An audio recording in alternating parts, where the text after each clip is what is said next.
Hello बच्चों, welcome all of you on Akshay academy YouTube channel. बच्चों, आज मैं आपको 9वीं कक्षा गणित विषय की कार्यपत्रक 82 नंबर की कराऊंगी, जो आपको 5 फरवरी 2021 को मिलेगी।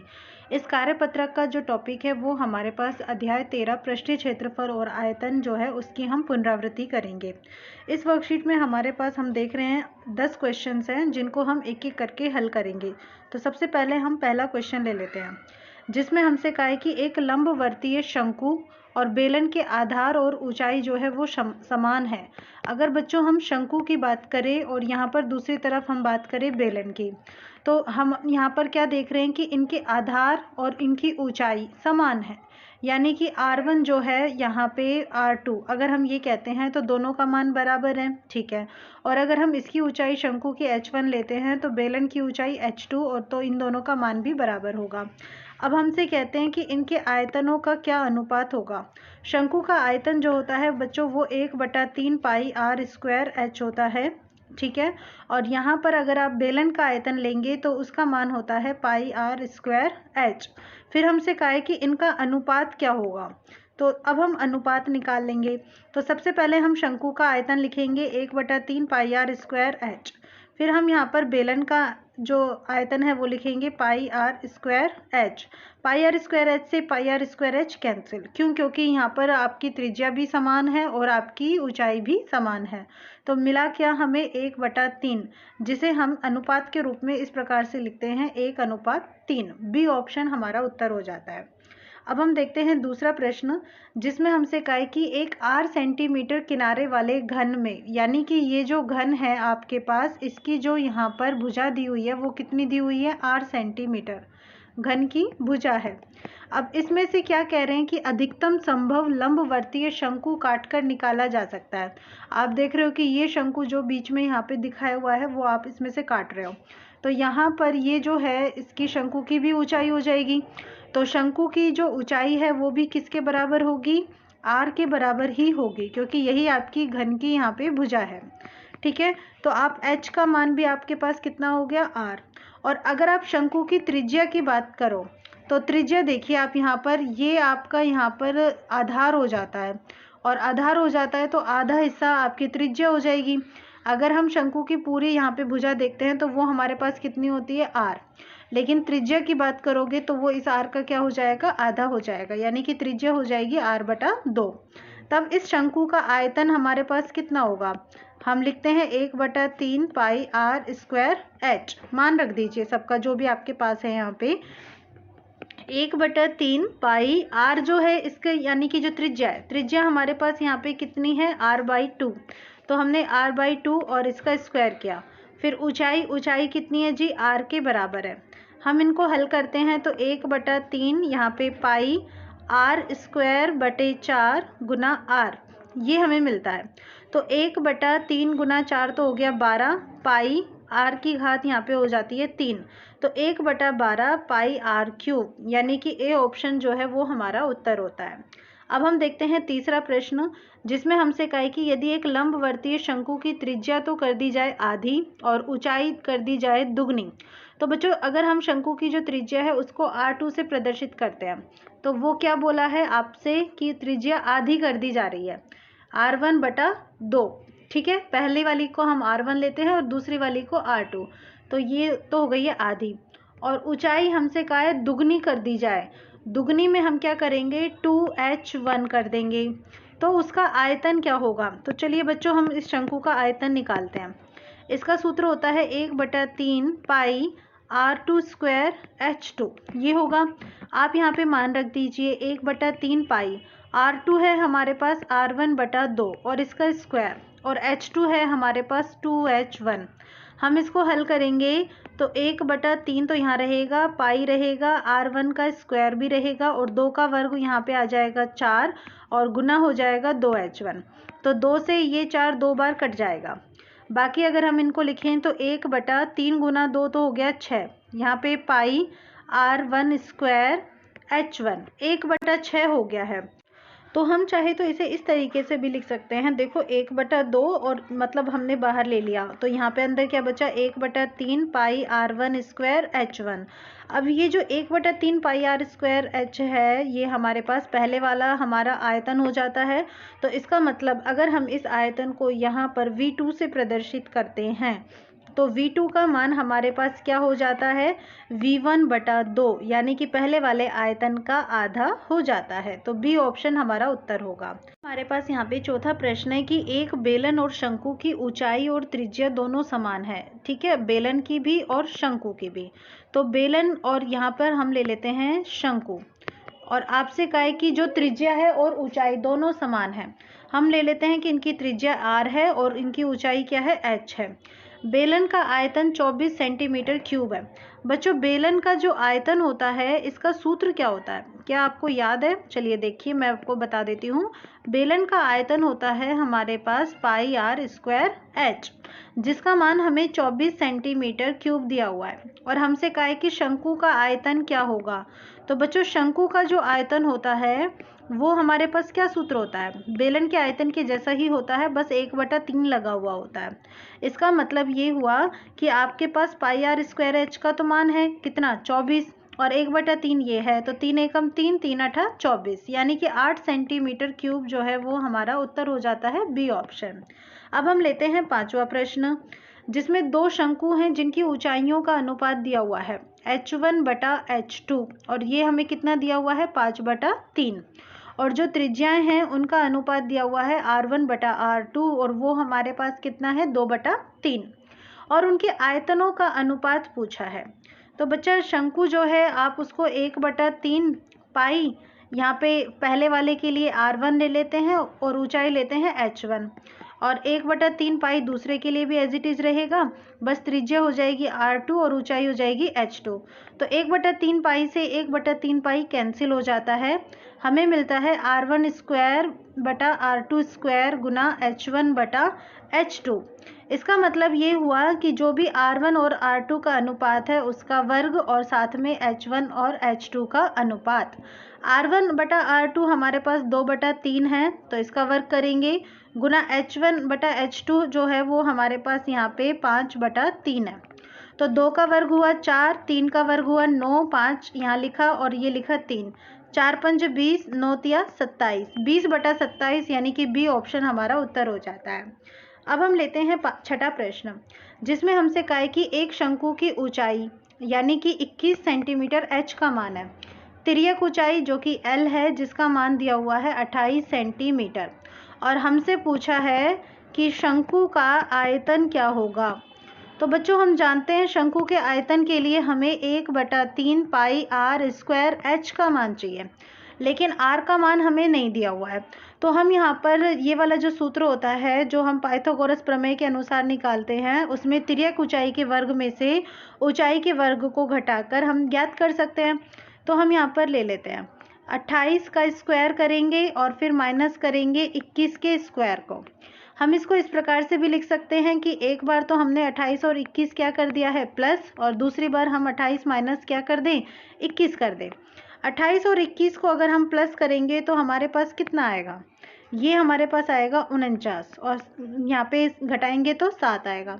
49 का वर्ग हमारे पास वर्गमूल अगर निकालेंगे तो 7 आ जाएगा, 7 का वर्गमूल नहीं निकलता है तो ये आपके वर्गमूल के अंदर ही रहेगा, तो 7/7 हो गया r का मान। हम यहाँ पर रख देते हैं 1/3 पाई का मान 22/7, r है हमारे पास 7√7 और इसका स्क्वायर। उसके बाद h, ऊंचाई कितनी दी हुई है, 21 दी हुई है। ठीक है, हल कीजिए, 1/3 गुना 22/7, 7√7 है, आप इसको 2 बार लिखेंगे, ठीक है, और फिर 21। अब देखो 3 सत्ता 21, 21 से 21 कट गया।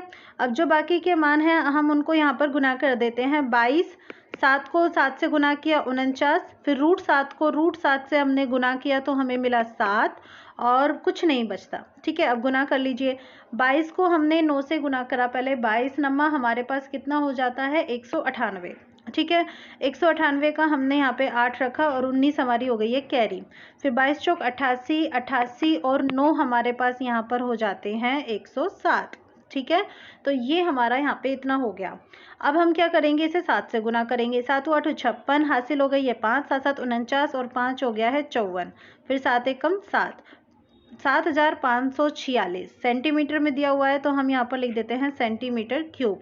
ये हमारा शंकु का यहाँ पे आयतन हो जाता है। ठीक है बच्चों, अब हम लेते हैं 7वां प्रश्न, जिसमें हमसे कहा है कि 15 सेंटीमीटर ऊंचाई वाले h का मान दिया हुआ है 15 सेंटीमीटर, एक लंबवर्तीय शंकु का आयतन यानी कि 1/3 पाई आर स्क्वायर h, इसका मान दिया हुआ है 1570। त्रिज्या के लिए अब हम इस क्वेश्चन को यहाँ पे हल करते हैं, जिसमें हम यहाँ पे लेंगे 1/3, पाई का मान हम 3.14 ले लेते हैं, गुना आर स्क्वायर, h का मान 15 सेंटीमीटर, और ये बराबर दिया हुआ है 1570 के। ठीक है, अब हम इसको हल करते हैं, तो यहाँ पर देखिए 3 से ये 5 बार कैंसिल हो जाएगा। अब 5 को 3.14 से गुना किया, 14 5 70, 5 दिया 15, पॉइंट लग गया है गुना आर स्क्वायर, और ये बराबर है 1570 के। तो हम यहाँ से आर स्क्वायर का मान निकालेंगे, 1570 बटे में आ जाएगा 15.70, पॉइंट हटाया तो नीचे यहाँ पर डबल ज़ीरो आ जाएंगी, 1570 से 1570 कैंसिल, और ये हमारे पास 100 के बराबर आएगा। तो इसको जब हम हल करेंगे तो 100 का वर्गमूल लेंगे, 100 का वर्गमूल हमारे पास 10 आ जाता है। ठीक है, तो त्रिज्या हमारे पास 10 सेंटीमीटर यहाँ पर उत्तर आ जाता है। इसके बाद हमारे पास 8वां प्रश्न है, हम उसे देख लेते हैं। उस बड़े से बड़े शंकु का आयतन ज्ञात कीजिए जो 7 सेंटीमीटर त्रिज्या वाले खोखले अर्धगोले में पूर्ण रूप से घिरा हुआ है।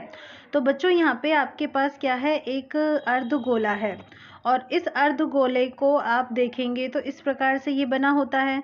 अब इसमें एक शंकु जो है वो घिरा हुआ है, और बड़े से बड़ा शंकु, तो हम यहाँ पर देखते हैं कि इस प्रकार ये इतना बड़ा शंकु जो है यहाँ पर इस गोले के अंदर, अर्धगोले के अंदर आ सकता है। ठीक है, तो ये जो शंकु है यहाँ से अगर हम देखें तो इसकी जो त्रिज्या है वो भी क्या होगी, अर्धगोले की त्रिज्या के बराबर ही होगी, जो कितना है 7 सेंटीमीटर है। और जो इस शंकु की यहाँ पर ऊंचाई है, ये ऊंचाई h, ये भी किसके बराबर होगी, इसकी त्रिज्या के बराबर ही होगी। इसका मतलब यहाँ पे r का मान भी 7 सेंटीमीटर होगा, और इसका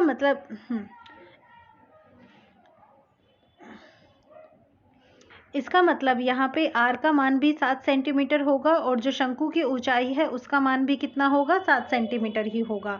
तो अब हमें यहाँ पर इसका आयतन ज्ञात करना है, तो 1/3 पाई आर स्क्वायर h हमारा मान होता है सूत्र का। तो 1/3 पाई का मान रखा 22/7, r और h दोनों ही 7 है, तो ये आपने रख दिया, 7 से 7 कट जाएगा, 22 7 154 हो जाएंगे। फिर अब हमें 154 को 7 से गुना करना है, और फिर 3 से भाग देना है, 7 चौक 28 आपको मिलेगा, हासिल होगी 2, 15 7 105, और 2 हो जाएंगे 107 बटे में 3, 3 3 9 हो जाएगा, फिर उसके बाद 3 5 15 हो जाएगा, फिर 3 9 27 हो जाएगा, फिर 1 बचेगा तो 3 आएगा यहाँ पे। ठीक है, तो ये हमारे पास यहाँ पे सेंटीमीटर क्यूब जो है हमारा यहाँ पे शंकु का आयतन हो जाता है। इसके बाद हम 9वां प्रश्न देखते हैं, जिसमें हमसे कहा है कि 6 सेंटीमीटर, 8 सेंटीमीटर और 10 सेंटीमीटर भुजाओं वाले एक समकोण त्रिभुज को उसकी 8 सेंटीमीटर भुजा के परितः घुमाया जाता है। तो बच्चों यहाँ पर आप सबसे पहले एक त्रिभुज बनाएंगे, जिसमें 8 सेंटीमीटर वाली भुजा तो है ये, ठीक है, और ये आपकी है 6 सेंटीमीटर वाली भुजा, और ये है आपकी 10 सेंटीमीटर वाली भुजा।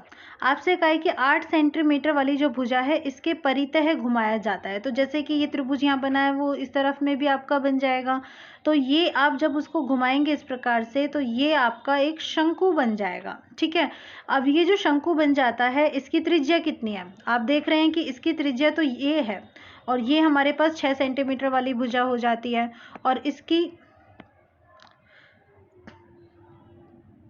और ये हमारे पास 6 सेंटीमीटर वाली भुजा हो जाती है, और इसकी ऊंचाई हमारी ये वाली भुजा होती है, जिसके परितः हम यहाँ पर इस शंकु को घुमाते हैं, यानी कि 8 सेंटीमीटर। तो इस शंकु का आयतन क्या होगा, मान रख देते हैं 1/3 पाई आर स्क्वायर h का। तो 1/3 पाई का मान 3.14, आर त्रिज्या है, 6 का वर्ग करोगे तो 36 मिलेगा, ऊंचाई 8 हो जाएगी। ठीक है, 3 से ये 12 बार आपका कट जाता है। अब आप इनको गुना कर लीजिए। पहले 12 को 3.14 से गुना कर लेते हैं। 12 चौक 48, हासिल होंगे 4, 12 एकम 12 और 4 हो गया 16, 12 तिया 36 और 1 हो जाएगा 37। ठीक है, और अब हम इसे गुना करेंगे 8 से। 8 8 64, हासिल हो जाएगा 6, 8 छिंग 48 और 6 हो जाएंगे 54 का 5, 8 7 56 और 5 हो जाएंगे 61, 8 तिया 24, 24 और 6 हमारे पास हो जाएंगे 30 और पॉइंट, यानी कि 301.44 सेंटीमीटर क्यूब हमारा आयतन होगा। अब हम लेते हैं 10वां प्रश्न। बच्चों, अगर आपको कंसेप्ट अच्छा लग रहा हो, वीडियो अच्छे से समझ में आ रही हो, क्वेश्चन क्लियर हो रहे हो, तो आप प्लीज़ लाइक कमेंट करना, अपने फ्रेंड्स के साथ भी शेयर करना। ठीक है, अब इसमें क्या कहते हैं कि 12 सेंटीमीटर व्यास, आपको बोला है 12 सेंटीमीटर व्यास, यानी कि डी का मान 12 सेंटीमीटर। तो बच्चा त्रिज्या कितनी हो जाएगी? इसकी आधी हो जाएगी, 12/2, यानी कि 6 सेंटीमीटर त्रिज्या हो गई है। और 15 सेंटीमीटर ऊंचाई वाला एक लंबवर्तीय बेलन जो है वो आइसक्रीम से पूरा भरा हुआ है। तो बच्चों, यहाँ पर ना एक बेलन है और इस बेलन को देख रहे हैं कि ये जो बेलन है आपका यहाँ पे 12 सेंटीमीटर व्यास का है। ठीक है, और फिर उसके बाद में ऊंचाई कितनी है यहाँ से लेकर यहाँ तक की 15 सेंटीमीटर। इतने हिसाब में आइसक्रीम से पूरा भरा हुआ है। अब हम इस आइसक्रीम को 12 सेंटीमीटर ऊंचाई वाले, हम एक काम करते हैं, इसको R1 और H1 ले लेते हैं, और R2 और H2 अब हम यहाँ पर लेते हैं शंकु की, जिसमें हम ना आइसक्रीम के कोन जो है वो भरना चाहते हैं। अब हम बात करते हैं शंकु, जिसकी ऊंचाई कितनी दी हुई है? 12 सेंटीमीटर ऊंचाई। ठीक है, और 6 सेंटीमीटर व्यास, तो यानी कि 6 का आधा 3 सेंटीमीटर हो गई है त्रिज्या। शंकुओं में भरा गया है, और कितने शंकु में भरे गए हैं नहीं पता, तो हम मान लेते हैं कि n शंकु है यहाँ पे। ठीक है, माना n शंकु है। तो अब आपसे कहा है कि आपको इनकी संख्या ज्ञात करनी है। तो बेटा, जो भी हमारे पास यहाँ पे आइसक्रीम भरी हुई थी वो किस में भरी हुई थी? बेलन में। तो और वो जो बेलन है उसका आयतन, मतलब सारी की सारी आइसक्रीम हमने n शंकुओं में भर दी, इसका मतलब वो n शंकुओं के आयतन के बराबर हो जाती है। तो हम ना यहाँ पर जितना भी मान है वो रख देते हैं। बेलन का आयतन का सूत्र होता है πr²h। यहाँ पे बेलन के लिए आप R1 और H1 ले रहे हैं। n गुना शंकु होता है 1/3 πr2²h2। पाई से पाई कट गया। ठीक है, क्या बचा यहाँ पे आपके पास? R1। R1 का मान है 6 सेंटीमीटर, इसका स्क्वायर, ऊंचाई है 15, बराबर n और बटे में 3। R2 कितना है? R2 है हमारे पास 3 सेंटीमीटर, इसका वर्ग, और ऊंचाई है 12। ठीक है, हम हल करते हैं इसको। 6 का वर्ग किया, या भी नहीं करते हैं, ऐसे लिख देते हैं 6 गुना 6 और यहाँ पे 15, बराबर n/3 गुना 3 का वर्ग हम लिखते हैं 9 और ये 12। n का मान हमें चाहिए, इसका मतलब यहाँ पर ये जो 6 गुना 15 है ना, तो इसमें हम यहाँ पर जो भेजेंगे दाएं पक्ष से मान, तो 3 तो ऊपर चला जाएगा और 9 और 12 आ जाएंगे नीचे। अब देखो क्या क्या कटता है। 3 तिया 9, फिर 3 दूनी 6, 2 छिंग 12, 6 से 6 कट गया, बच गया 15, यानी कि 15 शंकु जो है हमारे पास यहाँ पे आंसर आ जाता है। ठीक है बच्चों, और इसी तरह ये वर्कशीट भी यहाँ पे कंप्लीट होती है। Thank you so much for watching my channel.